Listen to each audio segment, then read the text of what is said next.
গেলাম সৌদি আরব, হজ করতাম, গেছি মিসফালা দিয়ে রাস্তা দিয়ে হাঁটতেছি।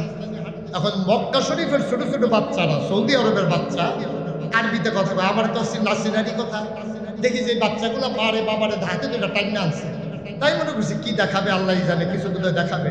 ওমা আমার কাছে আইনা আঙ্গুল দিয়ে সেটা ফোলাফেলে দেখায় মুরব্বী। আমি কই বেড়া তোরার দুঃখে এখন পর্যন্ত আইও থাকতাম পারলাম না।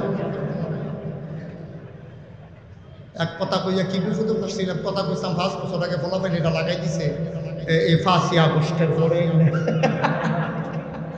মার হাবা পানা রে ভাই, কয়দিনের জিন্দেগি, কয়দিনের জিন্দেগি, কি করবে টাকা দিয়ে, কি করে মানুষ? আপনি যদি পেট ভরে খেয়ে ফেলেন, আপনি যদি আমি লাঠি দিয়ে পিটাই যে একটা মিষ্টি খাওয়াই লাগবে, আপনি কাঁদতেন না পারবেন, আপনি কি খাইতেন পারবেন? ঠিক কিনা বা? পেট ভরে গেলে আপনি খাইতে পারবেন না তো বাবা। পেটটা যখন ভরে যাবে, আপনি যদি একটা মিষ্টি দেন, আপনি তাকাইয়া তাকাইয়া কাঁদতে পারবেন, খাইতে পারবেন না। আমি কুমিল্লাতে মুরাদনগর এক মাহফিলে গেলাম, তো ওরা আমার পিএসকে জিজ্ঞেস করছে হুজুর কি পছন্দ করে? ও হুজুর গুড়া মাছটা দেশি মাছ পছন্দ করে। তো ওরা চলন দিলে মাছ আনছে, কই মাছ, একটা মাছের দাম 1000 টাকা। প্লেটে যখন দিছে অর্ধেকটা করে 2 সাইডে বাড়ি রয়েছে, বাইরের জায়গাটা আছে। আমি চিন্তা করলাম, জিগেলাম কত? হালি হুজুর 4000। আমি কই মজা এই তো মাছটা দিছে না, আরেকটা 2টা। মনে মনে কই হাদিয়া না দিলেও 2000 কারবার গড়াইলেছি, হাদিয়া না দিলেও চিন্তা নাই। পরে খাওয়া দাওয়া শেষ হয়েছে, পেট যখন ভরে গেছে, হেই লোক যে খাওয়াইতে আছে হ্যাঁ কইতেছে হুজুর সর্বনাশ। আমি কি সর্বনাশ? মনে নেই। আমি কি মনে নাই?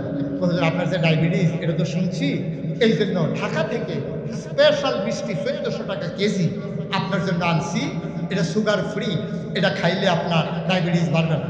তাই আনার পরে মিষ্টিটি দেখতে আমার এত কষ্ট লাগতেছে, কান্দনের বাহির হয়েছে। আমি সাইয়া থাকতাম পারছি, খাইতাম তো পারছি না, ফের তো ভরা। তখন আমি সাইয়া রয়েছি অনেকক্ষণ মিষ্টির দিকে। কতক্ষণ পরে বললাম রাহ, ওয়াজের পরে দেখি লাড়া টাড়া করে একটু খালি হইলে যাইতে একটা খাইয়া যাবো, বাহিরে লইয়া যাবো, প্যাকেট করে দিব।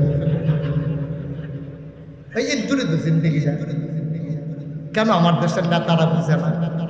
কেন আমার দেশের আমলা কামলারা বুঝে না? কি করবে টাকা দিয়ে? এই যে এত কষ্ট করিয়া, এত মেহনত করে, চুরি চামারি করিয়া হাজার হাজার কোটি টাকা বিদেশে পাচার করলো, এখন তে কো তাই কো টেহা ঠিক কিরকম তে কখনো সিফা তাই তো খবরে না। বাড়ি গিয়া হইল সেকেন্ড হোম কানাডা, তারপরে গিয়া সেকেন্ড হোম মালয়েশিয়া, যাইতে পারছে না তো, সতর্কতা ধরা পড়ে গেল। কবে আমি কইতাম কামাইয়া কুমাইয়া হমা, হেই ওয়া বসে হাতা ধরা খাইছে। কি সুন্দর ভাজাবা, কি সুন্দর ভাজাবি, এখন ঠিক যখন ধরা খাইছে তা কামাইয়া কুমাইয়া হমা, ঠিক কিনা?